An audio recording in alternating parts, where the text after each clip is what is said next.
Coucou, me voici en Espagne, ça y est, j'ai enfin traversé la frontière. Donc je suis partie ce matin de Lourdes et voilà, donc là j'ai traversé volontairement la frontière avec la départementale. Franchement, c'était magnifique, les paysages. Je voulais filmer en voiture en conduisant, mais bon, on n'a pas le droit, mais c'était d'un vert, c'était beau, des prairies, des arbres. J'avais l'impression que la forêt, elle était vraiment équilibrée, qu'il n'y avait pas en fait d'arbres qui avaient soif, il n'y avait pas d'arbres morts, d'arbres secs. C'était un beau vert, vraiment, c'est waouh, la vibration était incroyable. J'ai rencontré des rapaces aussi le long de cette route. C'était magnifique, ils planaient comme ça, un sentiment de liberté.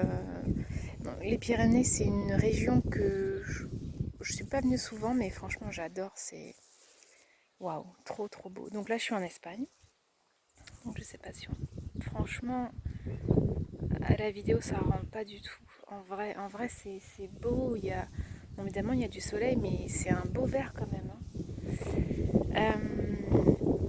Donc passer la frontière espagnole, pour moi, c'est toujours c'est pas rien parce qu'en fait, j'ai des racines espagnoles. Et vous savez que, enfin en tout cas moi personnellement, je suis très proche de mes racines espagnoles. Donc c'était du côté de mon grand-père paternel. Euh, j'ai toujours un énorme plaisir à venir en Espagne. C'est comme si vraiment je me sentais chez moi. Même si je sais pas trop parler espagnol. Bon, ils ont quand même réussi à me comprendre au restaurant. C'est bien. Mais moi, je les comprenais pas trop. Non, c'est pas. Non, mais sans rire, c'est vraiment. Ça, je pense que c'est important aussi dans nos lignées. De- on ne vient pas sur Terre avec certaines racines dans certains pays pour. Enfin, il y a toujours des raisons en fait. Donc, moi, je sais par exemple, lorsque j'ai été dans le village qui porte mon nom en Espagne, j'étais adolescente, j'avais 15 ans, donc c'était il y a 20 ans. C'était un voyage très émouvant qui s'est fait en famille. Euh, et je pense que parfois certaines personnes sont appelées à se rendre sur des lieux. Je sais que je me suis aussi rendue, par exemple, dans la maison un peu familiale de ma famille, d'un autre côté. Il y a des personnes dans certaines familles qui sont là pour ça en fait, qui sont un petit peu là pour revenir un petit peu sur l'héritage et sur le passif de la famille. C'est comme si on venait écouter ce qui s'était passé, s'approcher voilà, d'un village, d'un lieu, d'une maison emblématique. Euh, voilà, moi je sais que je suis très à l'écoute de ça. Et si vous ressentez l'appel aussi de vous rendre dans une région dont, je sais pas moi, votre tante vous a parlé, votre grand-mère, ben allez-y, prenez le temps parce que vraiment, je pense qu'il y a des choses à comprendre ou à intégrer même, enfin, surtout je pense de manière inconsciente, hein, mais c'est très très intéressant. Donc voilà par rapport au lieu. Ensuite, j'ai un sentiment étrange, une réflexion que j'ai eue en passant la frontière. Euh, c'est que donc moi je suis française et là je suis passée en Espagne comme ça. Donc il n'y avait pas de. Voilà, je suis passée, il y avait un tunnel. Je suis sortie du tunnel, on était arrivé en Espagne. Il n'y a pas de barrière, rien. Bon voilà, c'est lieu, hein, l'espace Schengen.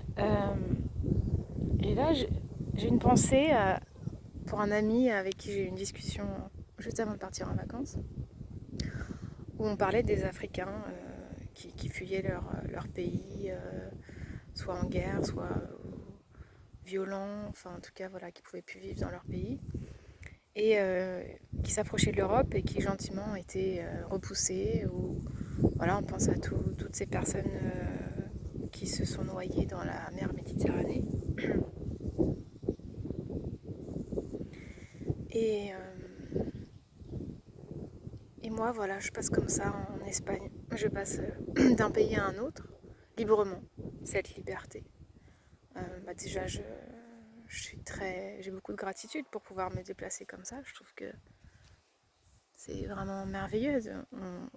Je pense que nous, occidentaux, on ne se rend pas compte de la chance qu'on a de voyager comme ça, d'avoir de l'argent, de manger tous les jours, d'être en plutôt, on va dire, bonne santé, d'avoir un toit. Et ça me fait penser à cette crise aussi qui se passe en Ukraine. Je suis triste évidemment pour tous ces gens qui souffrent dans toutes les guerres du monde, pas que en Ukraine. Donc moi je regarde plus les médias, mais il me semblerait que 85 000, on m'a dit 85 000 Ukrainiens sont accueillis en France.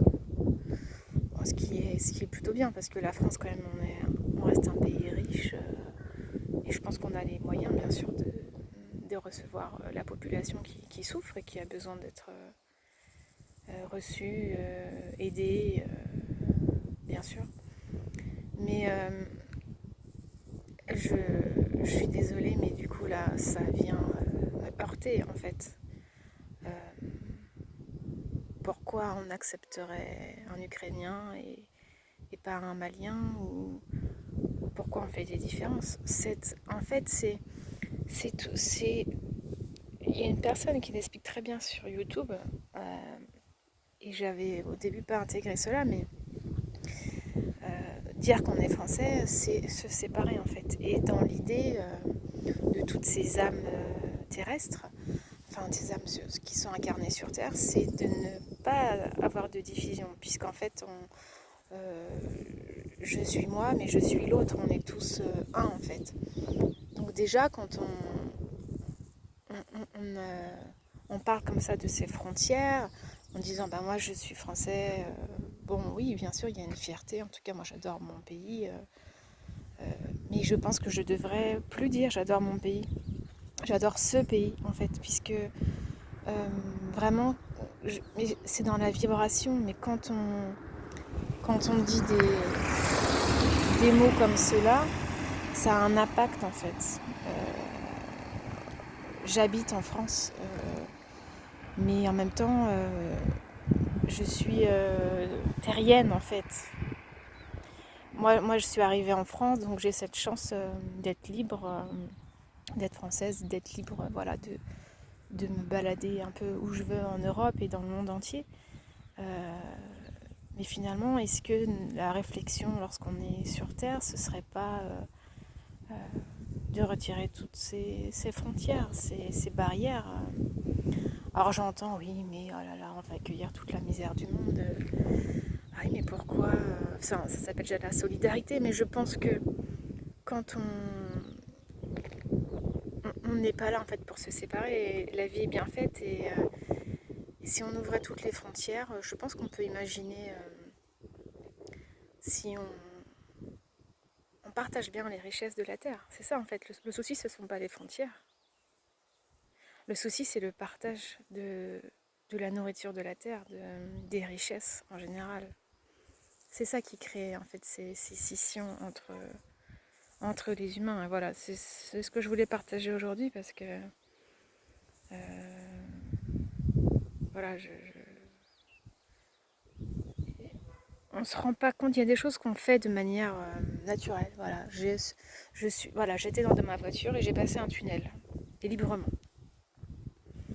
Et je suis très heureuse parce que voilà, j'ai des racines espagnoles et tout de suite, voilà, je me sens chez moi. Mais je pense à tous ceux qui ne peuvent pas circuler librement aujourd'hui. Et ça vient vraiment aujourd'hui m'interpeller. Et je voulais partager cela avec vous. Voilà, donc là je ne sais pas, parce qu'en fait mon GPS m'a lâché. Il fonctionne toujours, mais il est perdu. Donc voilà, du coup je me suis arrêtée pour faire cette vidéo.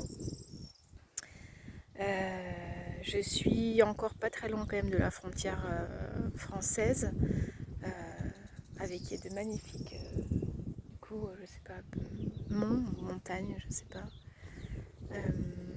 Donc je vais en direction de Logroño. Voilà, donc je vous referai une vidéo là-bas tout à l'heure. Je vous remercie et à plus tard. Ciao, ciao.